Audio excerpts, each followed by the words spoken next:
ঢাকার সঙ্গে যে উত্তরবঙ্গের রেলপথটি বন্ধ রয়েছে সেটি নয়, পাশাপাশি ঢাকার সঙ্গে যে ময়মনসিংহের যে রেলপথটি সেটিও কিন্তু বন্ধ রয়েছে। অর্থাৎ এই যে হাজার হাজার শিক্ষার্থী যারা রয়েছে ডিপ্লোমা প্রকৌশলী এবং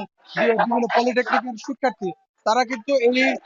মাঝিরখোলা যে রেল গেটটি রয়েছে সেখান থেকে কয়েক কিলোমিটার এলাকা জুড়ে তারা অবস্থান নিয়েছেন এবং এই মুহূর্তে তারা রেল লাইনের উপরে দাঁড়িয়ে তারা কিন্তু অবরোধ কর্মসূচি পালন করছেন এবং তারা বিভিন্ন ধরনের যে তাদের যে স্লোগান সেই স্লোগান গুলো দিচ্ছেন। মূলত গত প্রায় 1.5 থেকে 2 মাস যাবত আমরা দেখছিলাম যে ডিপ্লোমা প্রকৌশল এবং বিএসসি ইঞ্জিনিয়ার তাদের মধ্যে একটি দ্বিধাদ্বন্দ্ব রয়েছে এবং তাদের মধ্যে এক ধরনের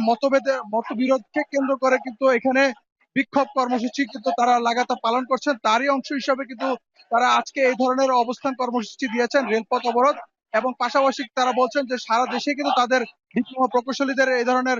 কর্মসূচি রয়েছে এবং তারা এখান থেকে একটি দাবি করছেন যে